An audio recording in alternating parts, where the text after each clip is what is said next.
Good morning and welcome to another episode of Iconic Freedom, the Formula. We are setting a standard for accountability and responsibility, the ownership of our choices, and the ability to respond to those choices, doing no harm to others. Let each care for self, and all will be cared for. Perception is projection. What's that mean? It means that you see what you expect to see. You perceive your own projections of the world. They did an experiment where they told a group of women that they're going to put scarring on their faces or visual disfigurements of some kind, and then they would go into an interview, and the purpose of the experiment is to work out whether the interviewer is going to treat them differently because of their facial disfigurement. What they didn't tell the women is, as they were leaving to go for the interview, they touched up their makeup and, without showing them the facial disfigurement, removed the scarring. So they went into the interview thinking they're facially scarred, but they weren't. And they came back reporting massive levels of discrimination, specific comments that the interviewer had made about them that they perceived. So you see what you expect to see. This is why teaching people victimhood is so dangerous, because it makes them victims. It makes them expect certain things, and then they will react differently. I mean, police interactions are a good example of this. If you expect that the police are going to treat you badly because of who you are, you're going to act in a different way and therefore cause more problems. And I say this as somebody, I was a very angry young man, and my wife used to piss me off so much. She would constantly say, like, I'd get into an argument with somebody and I'd be like, that guy's a prick, he did this. And she'd be like, you are creating those situations, you know that, right? And I was like, no, you're... And it took me like a good 10 years to work out. Absolutely, I was. So one of the things that I really like about that particular clip is that it is referencing basically your filter of life. Okay, so this awakening to your happiness and your suffering. And part of the source of people's suffering is not really making a connection between accepting that you live in a finite universe and then the development of responsibility. The idea that you live in this infinite world, it's like, okay, you can think that, but do you actually know it? Do you know that this is an infinite world? Or is it just because people have told you? I look at the world, my observation is it's a finite universe. How do I know? I know because everything ends. Everything ends eventually. Even if I'm not around to see it, it ends. How do I know? Because it's all around you. It crumbles, it dies, it shakes, it rattles, it rolls. It explodes, it's no longer there. And we look at things and we can see the evolution of life. We can see the evolution of our particular, the planet we live on. We can see the evolution of our understanding of things, but it all ends. Eventually, it will all come to an end. Okay, so you don't have to think in those terms if you don't want to. But in not doing that, what is it that you rob yourself of? Because if you have a sense that, okay, it's an infinite world, well, then you just will do whatever you want because you won't care. Eventually, you won't care. You'll be like, what difference does it make, All right, so, I didn't do that. Well, okay, whatevs, At least there will be a life beyond here that, there's some paradise, isn't one of the religions like they get all these virgins or something if once they die, it's like, okay, so, I've made a joke from hearing this from somebody else that, well, if you're so enamored with the afterlife, what are you hanging around here for? Why don't you get on your bike and get there? What you hanging around here for? What's the point? If you think there's a better life, okay, great. Well, why don't you get there? Why are you hanging around here? Why do you continue to suffer in this life? if you think there's a better life. But then, somehow there's a get out of jail free card and you think that, I don't have to be accountable or responsible, or it'll just happen to me. Okay, but all of these things that I'm bringing up, it's all about outsourcing your thinking. It's a head trip, and it alleviates you from the responsibility and accountability of your life. You can do that if you want to. Just know that if you do that, you do it consciously.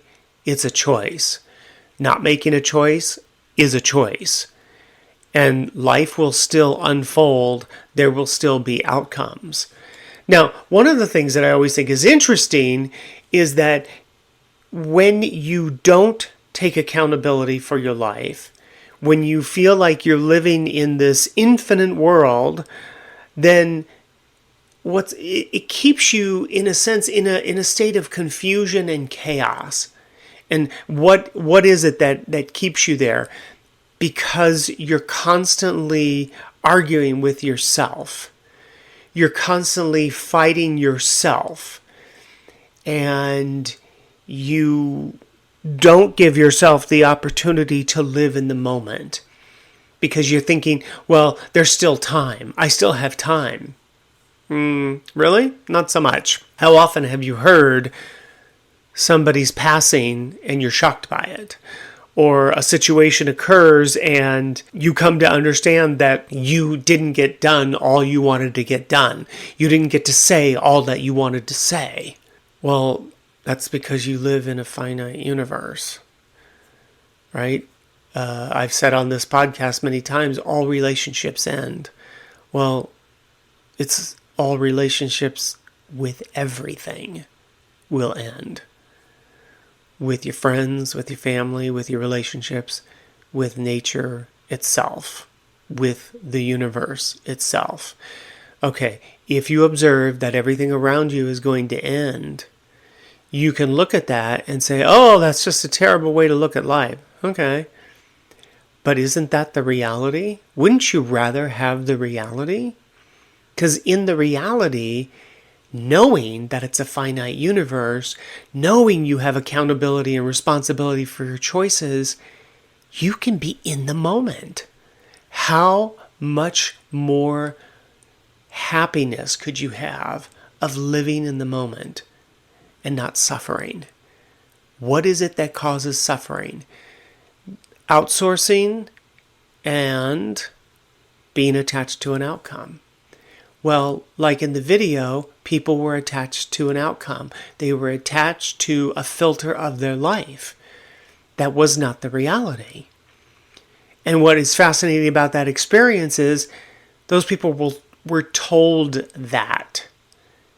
And so then they did what? They believed it. So I've talked about the stair step, right? Of belief, think, know. I believe something is an emotional, right? It's an emotional construct. I think something is because it's somewhat emotional, but it does have some facts to it. But I'm still searching. I'm still researching.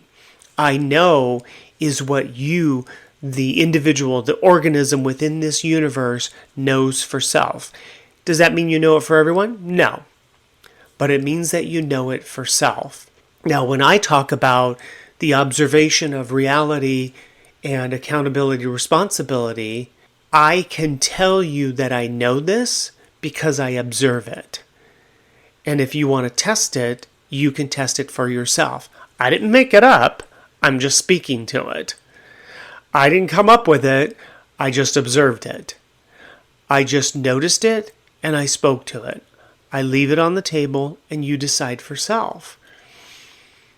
Now, I think one of the things about this is kind of interesting is that in the taking of ownership of your choices, you also take ownership of the outcome. And if you take ownership of the outcome, it isn't just ending right there. Your life is a continuum. So people say, well, yeah, I take ownership of that. And like, oh, okay, I took ownership of the outcome. Woe is me. But What about the next step? So you have an outcome. Well, now what are you going to do? That's the next moment. You have to make that connection between the ownership of your choice, the ownership of the outcome, the ownership of the next choice in its continuum. It doesn't end just there. It continues. So now you make another choice, and you make another choice, and you make another choice. And in taking ownership of the outcome, you have to take ownership of the multiplicity of possibilities and outcomes. And if you don't like one of them, then you got to look at the risk. What is the risk that this could happen versus this could happen? But I still have to own it. Even if I don't like the way it turned out, I still got to say, listen, I made the choice. That was the outcome. Okay. So what are you alleviating? Suffering.